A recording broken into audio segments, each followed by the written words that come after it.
This week's Religion Media Centre Zoom is about the conversion therapy U-turns that we all witnessed at the end of last week, when after months of consultation, the government took everyone by surprise by announcing that there would be no ban, and then it rode back 3 hours later and said there would be a ban on conversion therapy except for those who were transgender. And this has caused a lot of discussion even since then, and we're joined by quite a large panel to discuss it. So we have a panel of 7 or 8 people, and I'm going to introduce you all as we come on to you one by one, because it would take too long to do everything in one go. So can I start by introducing the Rev Dr Helen Hall, who's a lawyer and a vicar, and works at Nottingham Law School. And Helen, thank you very much for joining us. I know that you specialise in law about religion and the Constitution, and you're involved in a project called Balancing Beliefs in Britain. I wonder if I can ask you, first of all, to talk to us about the existing law that may or may not protect people from conversion therapy, and what you think a new law would achieve. Okay, thank you very much for having me. It's a pleasure to be here.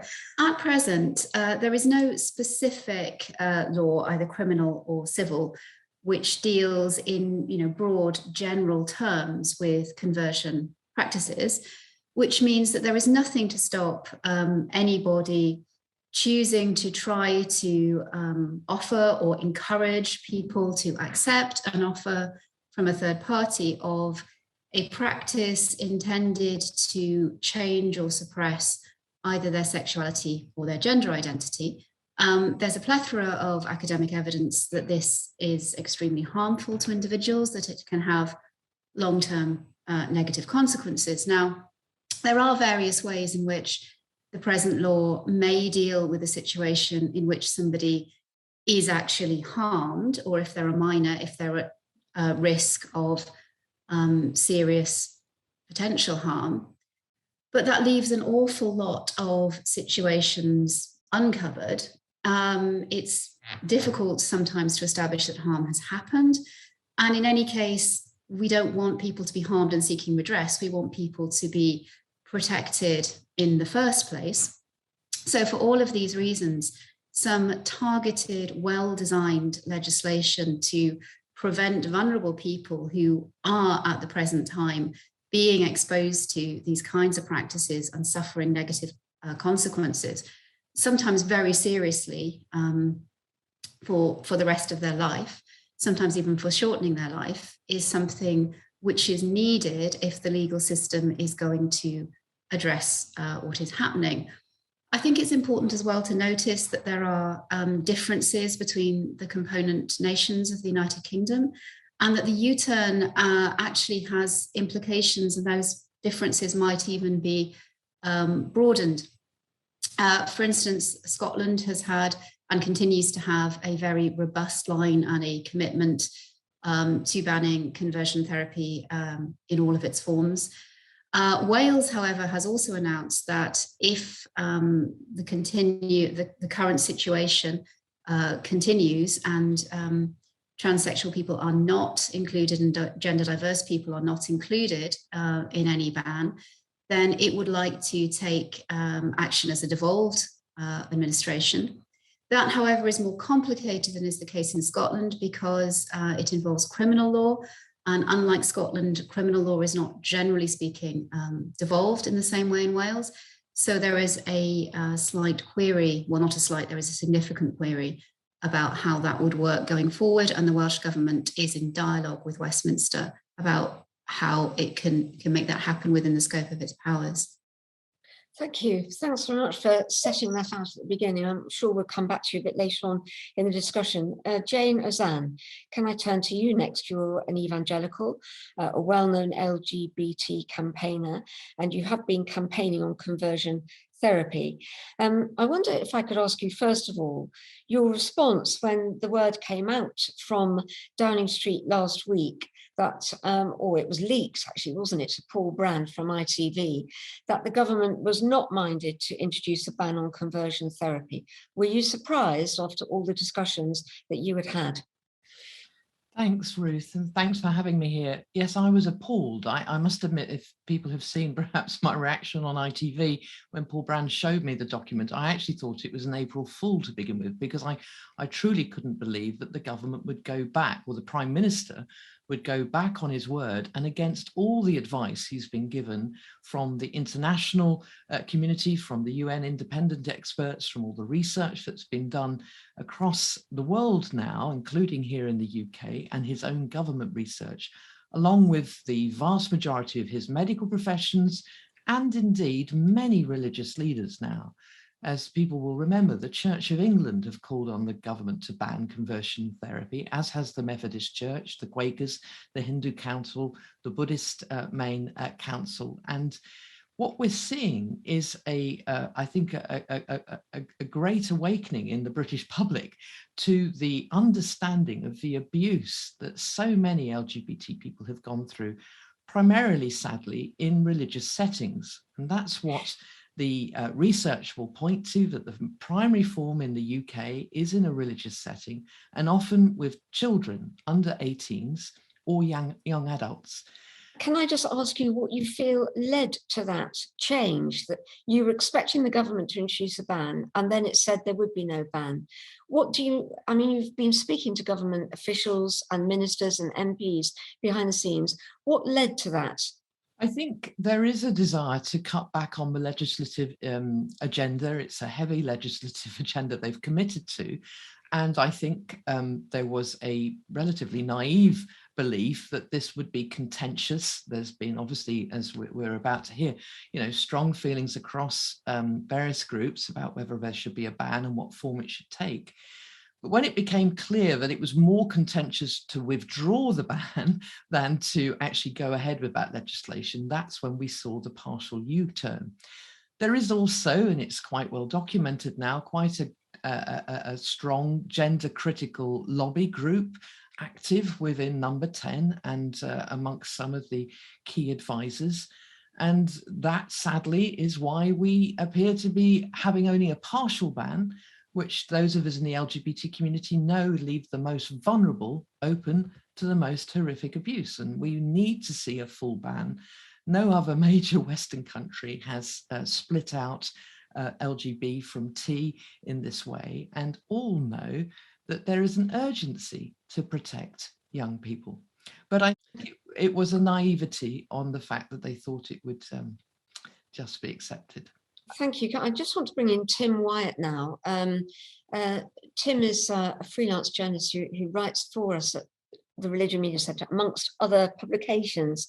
And one of your pieces for us, Tim, was on the influence of evangelicals in Number 10. Paul Brand said in a tweet last week that the U-turns that have taken place could be explained by the tensions between the influencers on Number 10. Do you think that's, from everything that you know, is that borne out by what you know is happening at Number 10? That's a good question, Ruth. I have to be honest and lay my cards on the table. I don't have any kind of deep throat sources in Number 10 who are telling me exactly what conversations are going on between Boris Johnson and various others. It is clear that there are a number of evangelical groups and figures who are friendly and have kind of channels of communications in and out of Number 10. And then there are various other Conservative MPs, notably a figure called Danny Kruger, who is a backbencher, who is, again, an evangelical Christian who used to run a well-regarded social action charity before joining politics, who has been commissioned by Boris Johnson in the past to write various reports.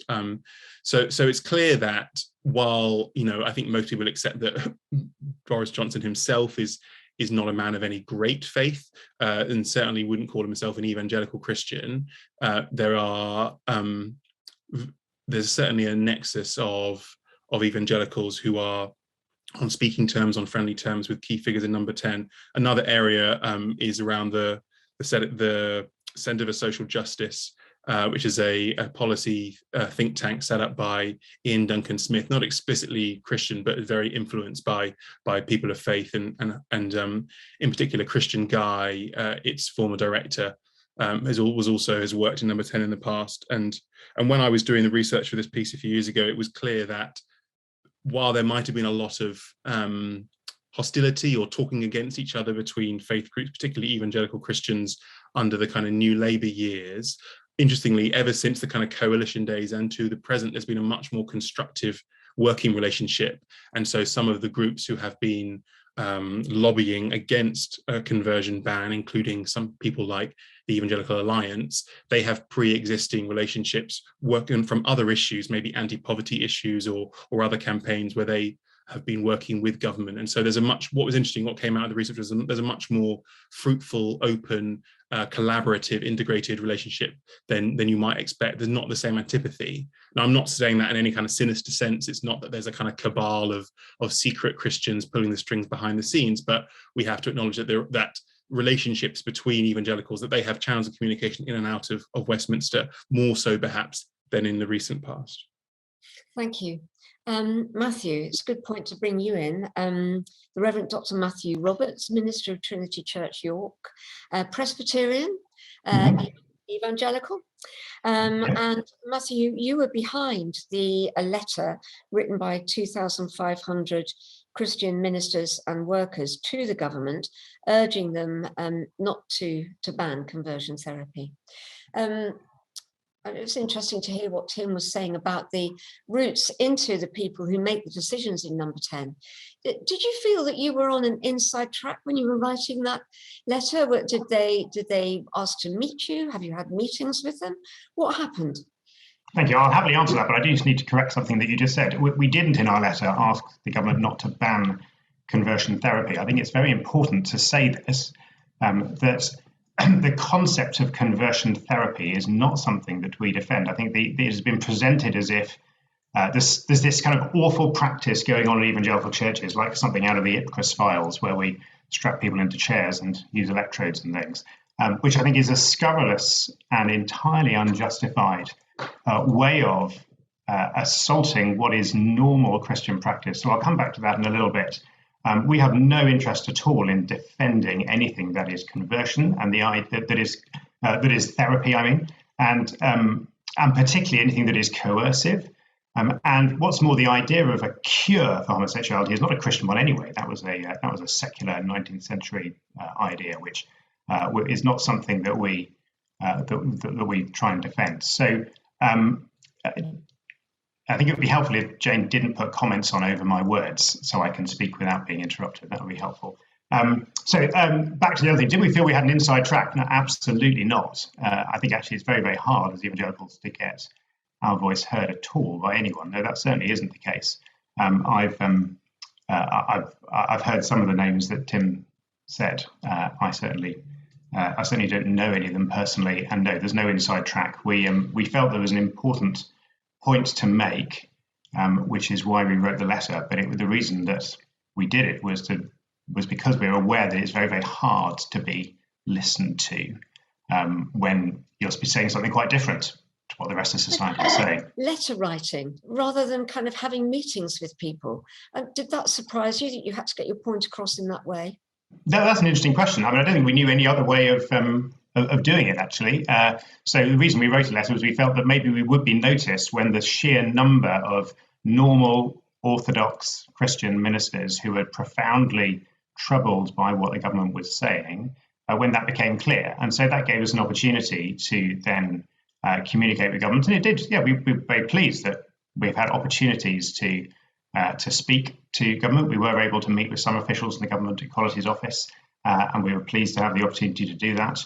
And we're very, very keen to speak about why Christianity is good news to anyone who will listen. And we're very keen that it shouldn't accidentally and as a side effect of trying to ban something else end up being criminalised.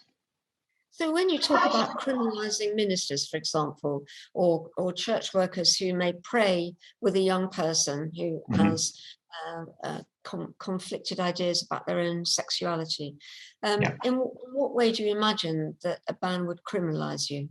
Yeah, that's a great question. So basically the situation is this, that there are two fundamental Christian doctrines that have been embedded in the church from the very beginning of the church onwards. One of them is the concept of redemption That is, that what we are is not what we should be, but God sent Christ in order to forgive us for what we have been and to change us into something which reflects what his image is supposed to be in us. And therefore, what we find inside of us and our natural inclinations and feelings doesn't reflect something that is automatically good. Actually, most of the time as Christians, we need to learn to say no to our internal desires and instead to, with the help of God, to strive to live in a different way. That's not just to do with sex, that's to do with everything. But it happens to apply to sex just as much as everything else. And that's a really vital thing. You can find that in every stream of the church, Orthodox, Roman Catholic, Protestant. It's a universal thing. The second universal thing is the doctrine of marriage, which is that God made us male and female with the intention that we should marry one man and one woman as the way in which the human race is propagated. But more than that, as part of what the image of God means, is that we reflect what God is like. And therefore, it has always been Christian teaching that for everyone, no matter who you are and what your feelings may or may not be about anything, that the right way to live is to say no to your sexual desires. Of course, 98% of those are going to be heterosexual. You've got to say no to those too. And to constrain ourselves sexually to live according to the law of marriage. That means abstinence from sex outside marriage and faithfulness within it. And so we teach that to everyone. What would you actually say to someone in a counselling session then? They say, that they feel they have feelings towards someone of the same sex, and you say, what would you say? Well, so let's be specific. So, for example, let's say I have a married man who comes to me in the church and says, I'm wondering if I need to leave my wife because I'm feeling attracted to this other man. And the answer to that for a Christian would be, you need to say no to your attractions. You need to be faithful to the wife to whom you've made vows before God. What about if it was a young person? Well, young people are very confused about their sexual feelings. That's a really standard thing. And what we say to all young people, this isn't just saying to some people who feel attractions to the same sex, is the worst thing you can do is to give free rein to your feelings and think they're there to be indulged. Rather, the right thing for Christians to do is to say, we're not going to live that way. We're not going to indulge ourselves. We're going to discipline ourselves to abstain from sexual activity unless and until God gives us both the ability, the opportunity, and the desire to marry someone of the opposite sex. That's what Christianity has always taught, without any exceptions, up until the very, very recent past. And that's what Orthodox Christians still teach and will continue to teach. It's got nothing to do with therapies. It's got nothing to do with coercion. It's to do with simply teaching people to live according to historic, standard, mainstream Christian teaching. Thank you, Matthew. I'm going on to your colleague, Simon. You obviously worked together, Simon. You worked together on that letter, and you are with the Christian Institute. No, to be clear, no, that was Matthew's initiative with some colleagues. Okay. Did you sign the letter? No, it was. Right, there we are. I'm not a church leader or a pastoral worker, so. Right, but you are the deputy director of the Christian Institute in Newcastle, correct? That's right.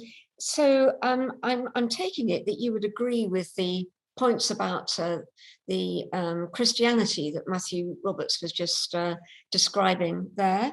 Yes. But I wonder if I could ask you another question. The Christian Institute is based in Newcastle. It's a campaigning group.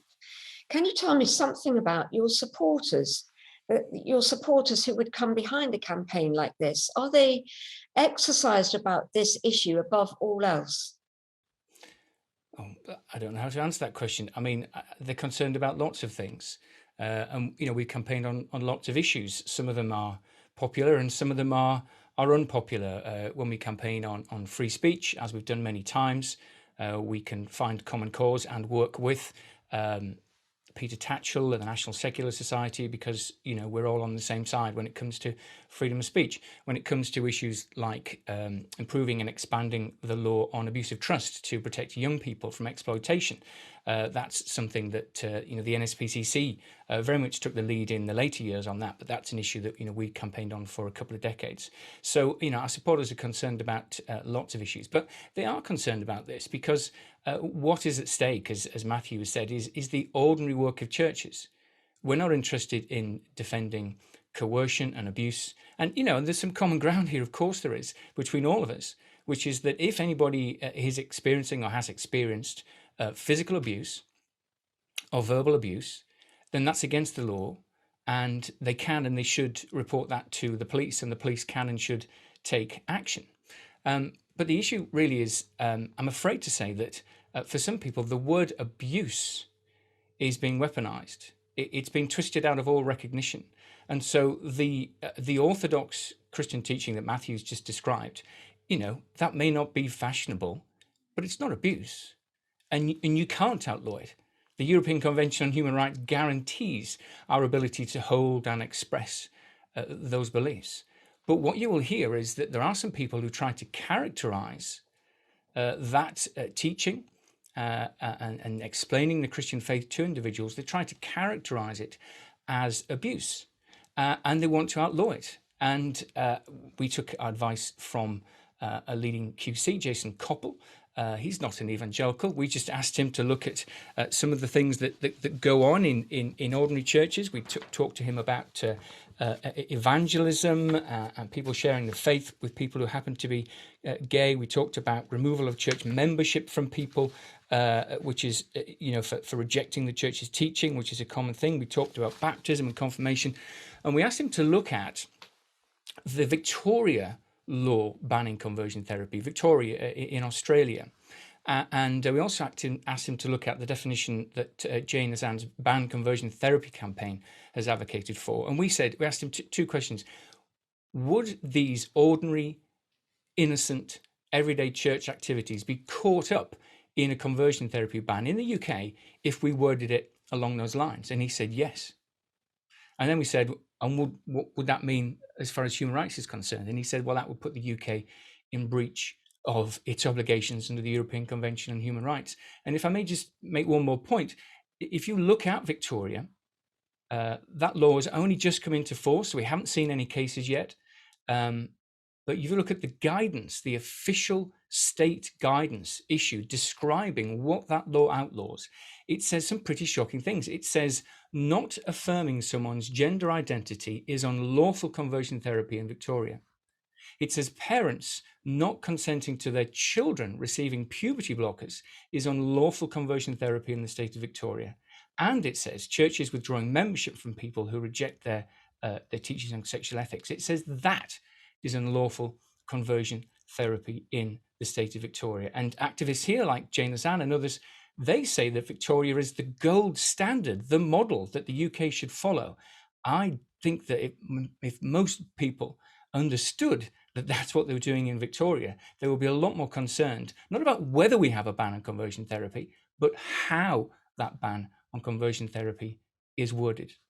Right. I know Jayne wants to come back, and so does Helen, but I would like to give everyone a chance to have their say first before we have the discussion. So I would like to turn to the Reverend Sarah Jones now.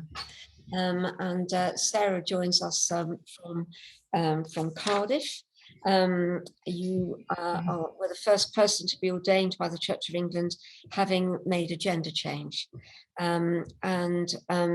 You are now you were outed in 2005, and you are the Vicar of St John's Church in central Cardiff, if I've got all that right. So Sarah, can I first of all ask for your response to some of the things that you've heard now, but in particular your reaction to the place that we've got to with the legislation, which is that there's a conversion ban proposed for everyone apart from transgender people. What's your response to that? Yes, thank you, Ruth, and hello, everybody. Okay, a couple of things. I think Helen started us off brilliantly with this view of the law and the idea that the evidence suggests that trying to change somebody's sexuality or gender identity is harmful. Jayne has outlined the number of organisations and countries which have banned it and said it's harmful. And I've enjoyed listening to what Paul, Matthew and Simon have said. I think at one point we were a bit in danger of trying to work out what Christians believe about sexuality and gender, which isn't really the topic for this. And I would say that when people are using phrases such as orthodox, normal Christian ministers or ordinary innocent church conversations, I think that tends to put over the idea that most Christians believe one thing. And what is perfectly clear is that there are a diversity of opinions on sexuality and gender. And actually, in one sense, I would argue that my views are as orthodox as anyone else. Specifically on my views on the conversion therapy, I was listening to it as I was going to bed, and I actually let out a bit of a minor scream. I was listening to Radio 4, and they said that the breaking news was actually that it was going to be banned, but not for trans people. And I have to say it was one of dismay, because my basic view is, whatever you're going to call it, and I accept much of what everyone has said, the term conversion therapy in many ways is not helpful. But if it's not good, if it's an abhorrent practice, if it's dangerous, if it does lasting harm, blah, blah, blah, for gay and lesbian people or for matters of sexuality, how can it not do that for matters of gender? So if you say it's dangerous, if you say it's not acceptable, you cannot then say, oh yeah, but it's okay for trans people. So that's my view of the news, to answer your specific kind of question. And do you agree that with what the government said, that the reason that it was going to been omitted was that further research needed to be done? Thank you for that question too, because no, I don't agree with that. I think the issue is not, it's sort of morphing into, are transgender people okay? Are transgender people sort of all right in normal society, which is kind of bizarre, really. The issue actually is conversion therapy okay? And as I've said, if it's not okay for matters of sexuality, if the evidence suggests that our sexuality and our gender identity are long-lasting and relatively stable things with us, if the evidence suggests it's bad for matters of sexuality, then it's bad for matters of gender identity. So what I think they're doing is they're not looking at conversion therapy. They've already decided it's a bad idea. What they're actually trying to think of is, now what do we do with the trans people? Which I think is all sorts of dangerous. Does it point, as it has been said on some of the Twitter feeds I've been reading, to institutionalized transphobia? Well, it might do. I haven't used that phrase, and I'm not ready to use that as a phrase. I think, what we need to bear in mind at the moment is that if there is transphobia, and I think there is, it's in the minds of the people with the power at the moment. And I'm not ready to call that as institutionalized at the moment. It may be. I would rather think in terms of human beings. I'd rather think in terms of Her Majesty's government. I'd rather think in terms of the House of Commons and the House of Lords, and the people who are involved now in drafting the legislation and making the rules. But honestly, I am a trans person, and to some extent now we are talking about, it's not personal directed at me, is it? But this is my identity, right? And as a trans person, I can tell you that I've been caught cold by this backlash over recent years, and people talking about us, not with us, people talking about us and not listening to us. And honestly, the dangers that are portrayed are kind of getting scary, and we need a little bit of a reality check here. We do. That's quite interesting that you feel it's got worse in recent years. Do you meet that in your work? Oh yeah, I do. Partly sometimes on social media from people who just want to pop up and have a bash at me or other people, or trans people.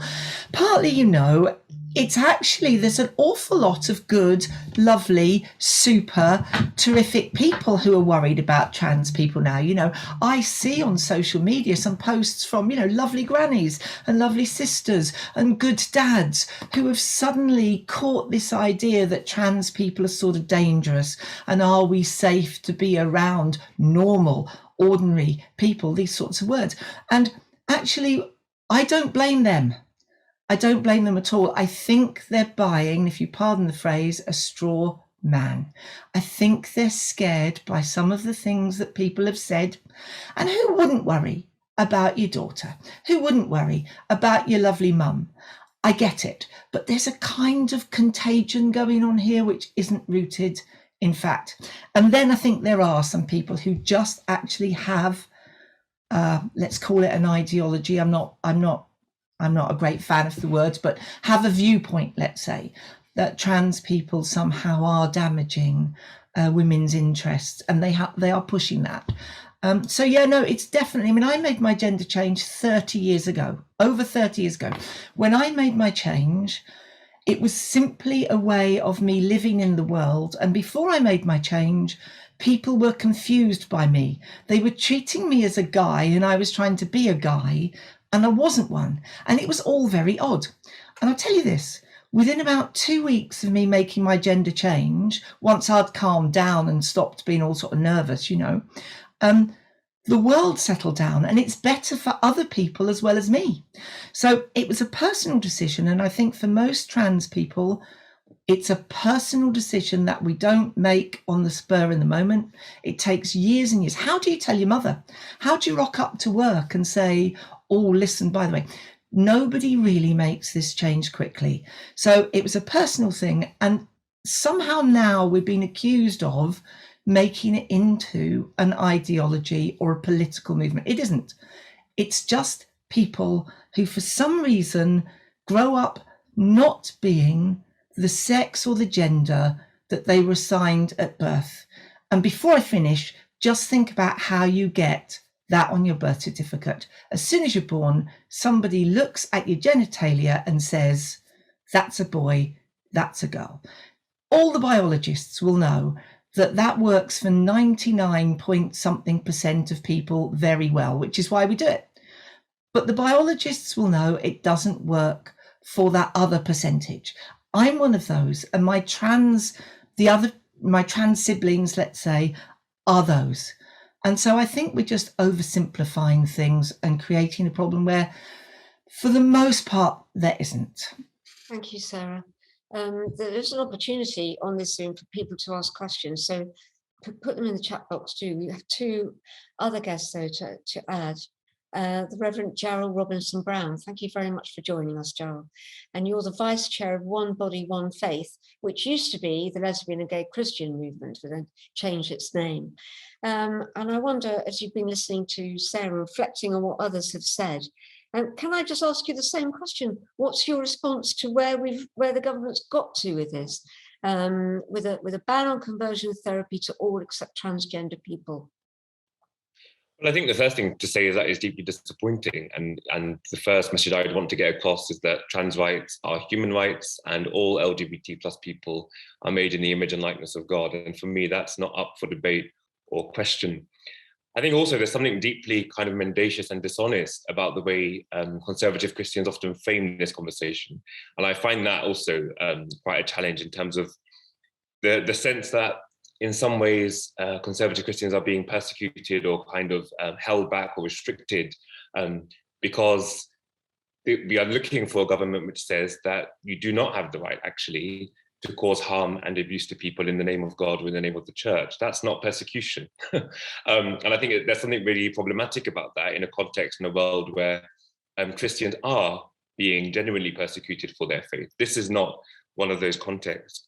I think the other big problem for me is that all of what I've heard goes in contradiction of the evidence. That actually the NHS are very clear on this, the Royal College of Psychiatrists are very clear on this, that conversion therapies cause irrevocable harm to people, and that they are things which are unethical and outdated. So the conversation also just goes against the evidence. And I think as Vice Chair of One Body, One Faith, we are looking for a ban which includes everybody, so the whole of the LGBT community, and which makes sure that these practices cannot continue because they do cause harm, and they cause a particular kind of harm because they have a direct outcome in terms of what they're looking to do to people, unlike other forms of, well, things that would allow people to explore what's going on for them in terms of their gender affirmation, or to explore who it is that they feel they are actually born as.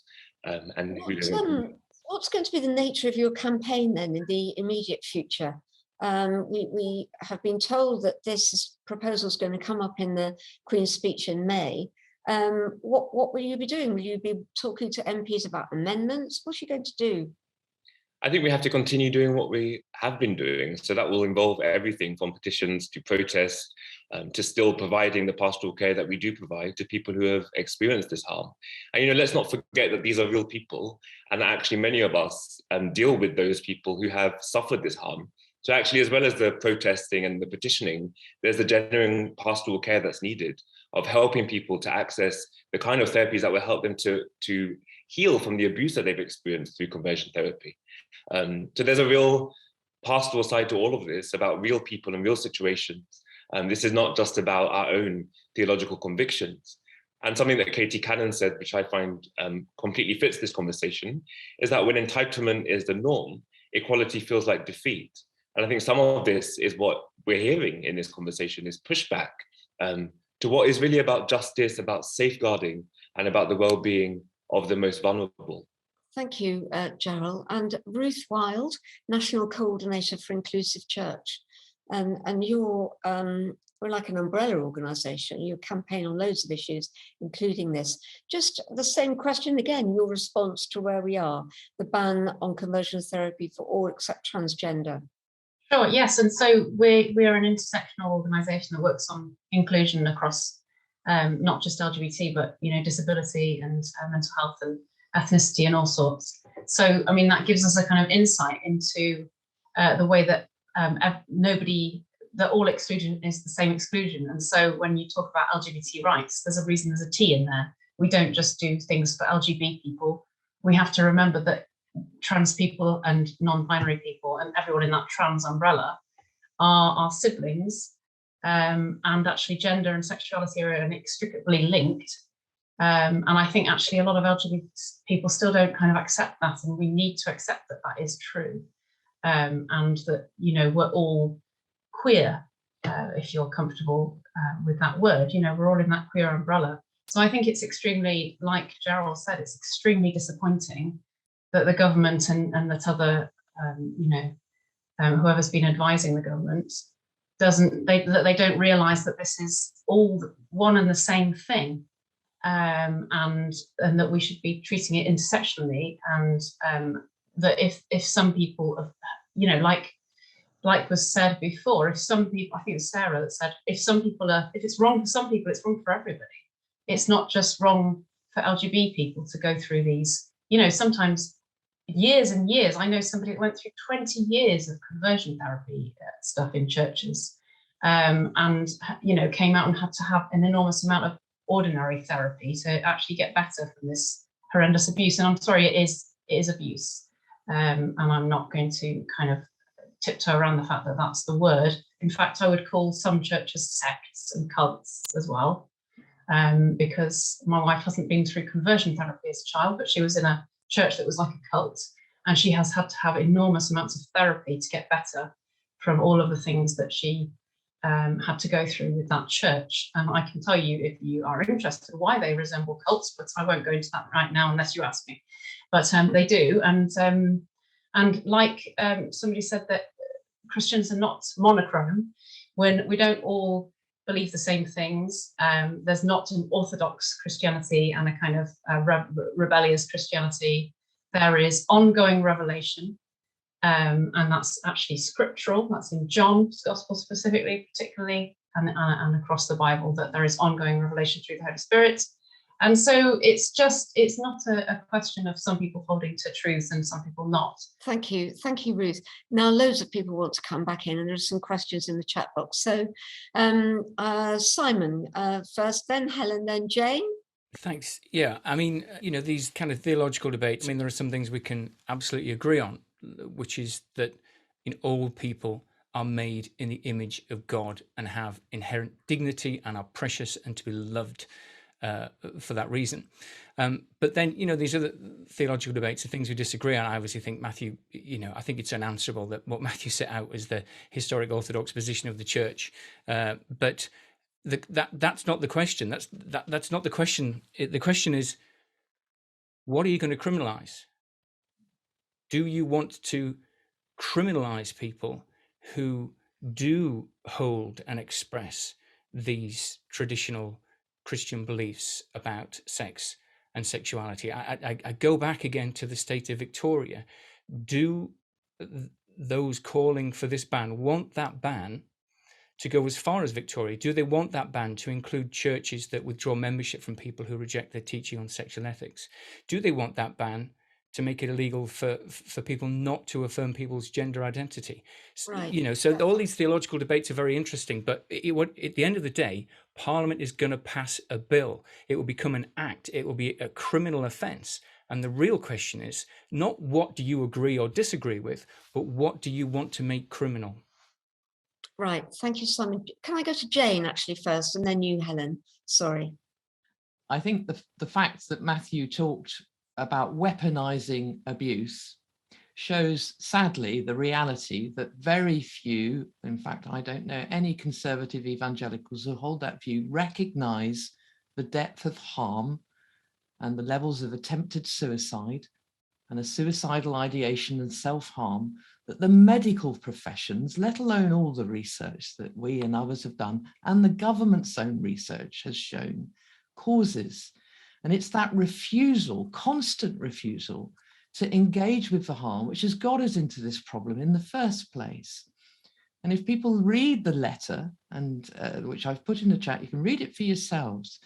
You can hear what he talks about having the only view that people who are LGBT are being treated like people who are having affairs, or, he doesn't seem to understand, sadly, the intrinsic nature of what it is to want to love and be loved. And when you tell a teenager that they have to remain single and celibate for life because they happen to have been born not straight, then that will cause them deep mental health trauma. So that's the first point.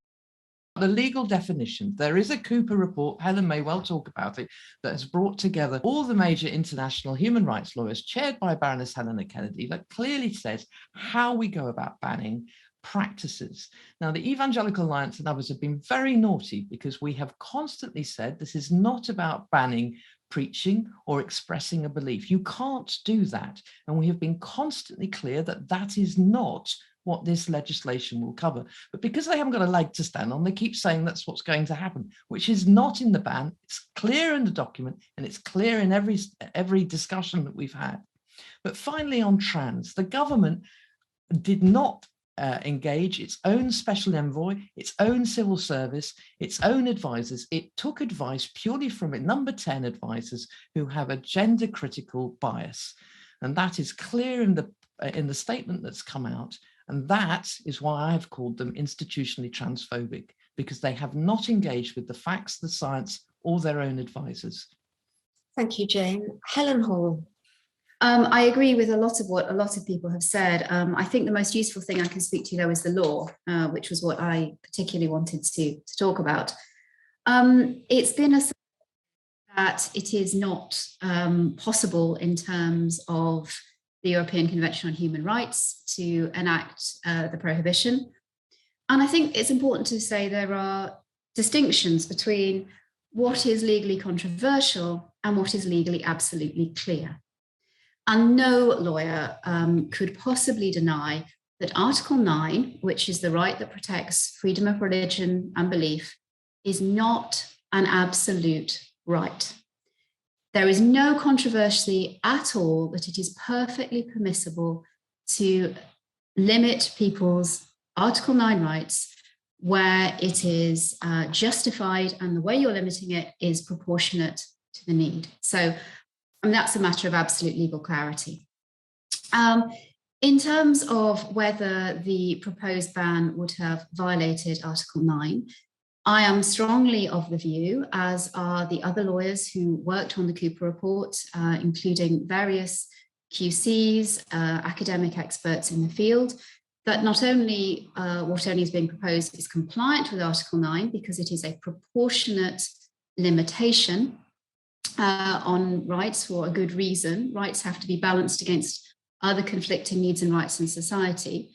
But there are also very strong arguments that in actual fact, not taking appropriate action on conversion therapy would now infringe other aspects of the treaty, particularly Articles 3 and Article 8.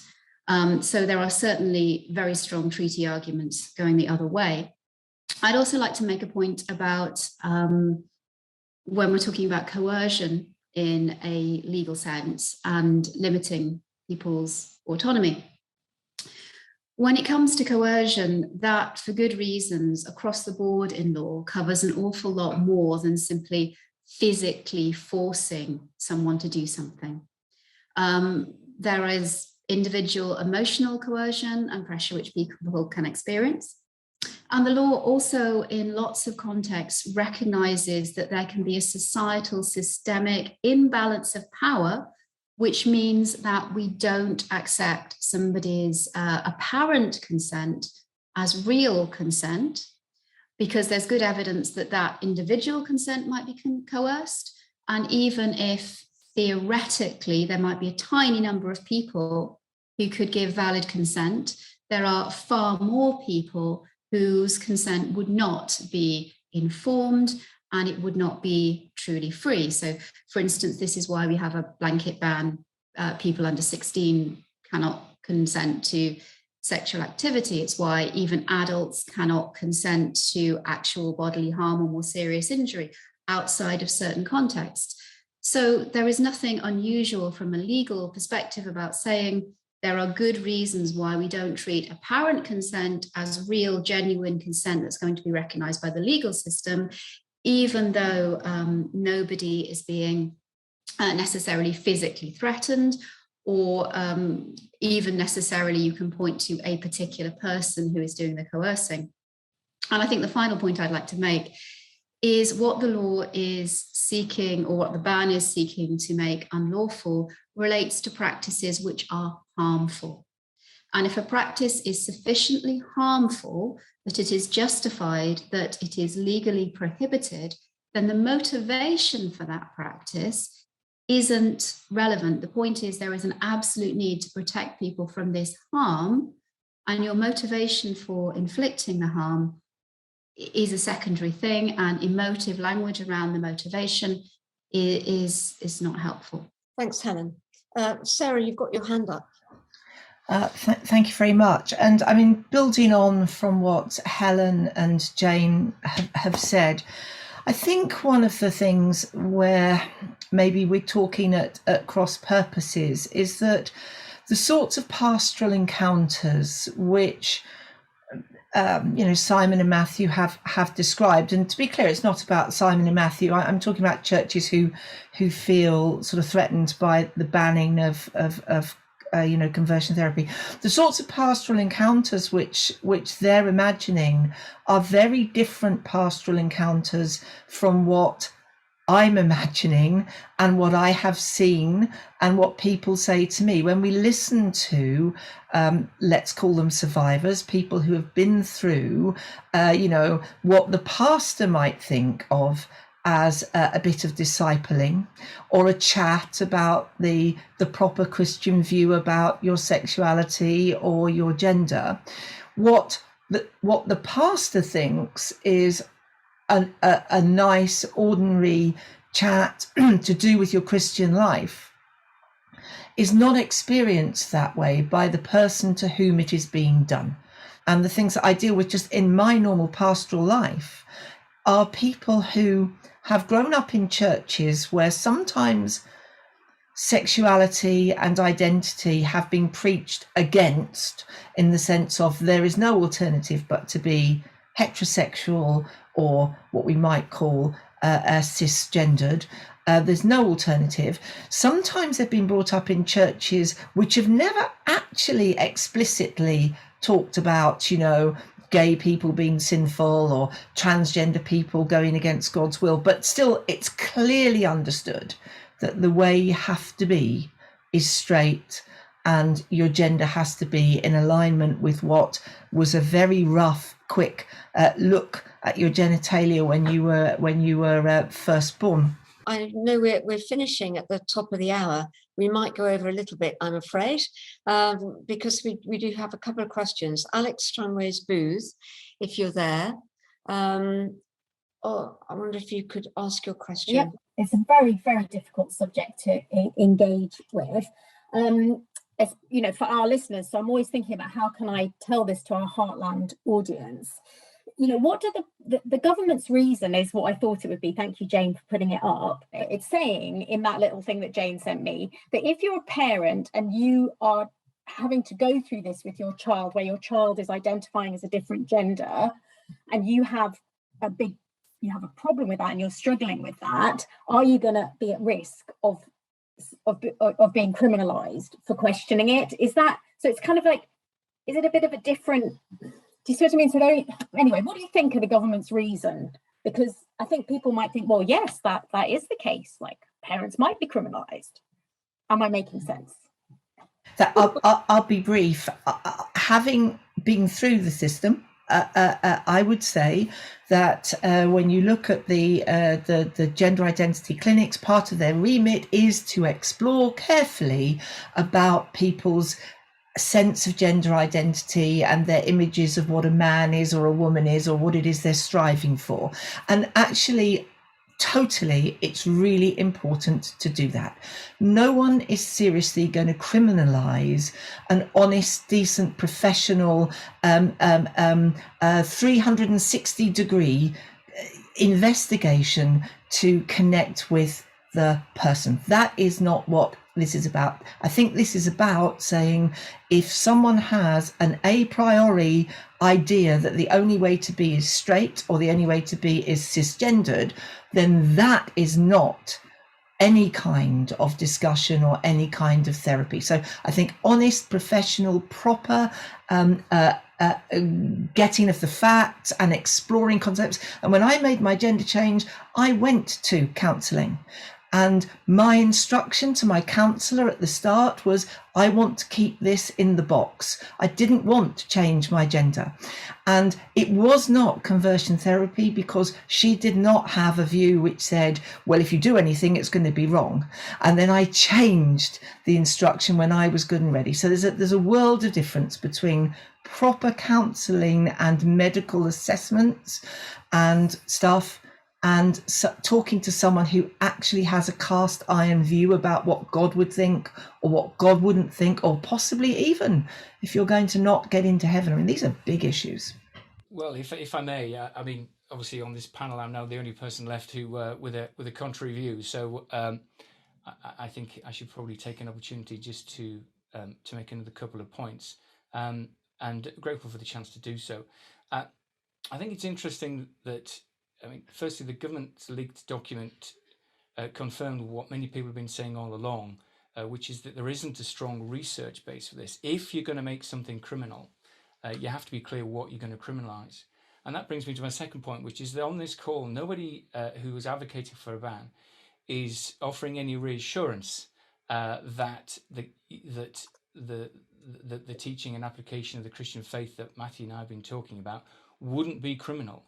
And I believe that whenever anyone speaks to anyone, we should be trying to be gentle. We should be trying to reflect the character of Christ. We should be trying to understand where people are coming from. And, you know, we accept that people have different views. But at the end of the day, there are differences of opinion, and people have to be allowed to express their side of a discussion without fear that somebody else is going to come along and say, you know, no, that should be made a criminal offence. And again, that is what we're talking about here. We're not just having a theological discussion about what you should and shouldn't believe. You're talking about using the criminal law to shut down one side of a discussion. I just think that's an interesting expression, gentle, non-coercive prayer, because I think that anyone that says something like that about conversion stuff and about people wanting people to be something that they're not and praying about it has never actually experienced that gentle, coercive, non-coercive, apparently, prayer, because I have experienced it and it is definitely not non-coercive. We're 8 minutes over. I'm sorry already. I'm going to leave the last word to Helen Hall.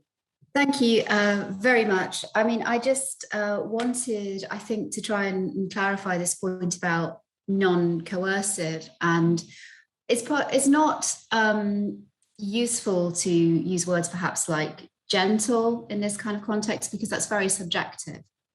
And this is why there needs to be a ban which is clearly drafted and is about the practice. The question is, if the legal system has identified something as harmful, so harmful that it justifies the intervention of the criminal law, then the motivation and the context do not matter. Subjectively, what people think they're doing and the language they use to describe it isn't the point. This is why it has to be fair and it has to be universal. We've decided that the threshold of harm has been met for legal intervention, and therefore the law will apply. And coercion is something you have to take into account the entire context, including the society. It's not even just about the people in the room, it's about the pressures that are being exerted on the person involved. Thank you. Thank you very much, everyone, for taking part. Sorry we overran. We'll be having another Zoom next week and look forward to seeing you there. Thank you.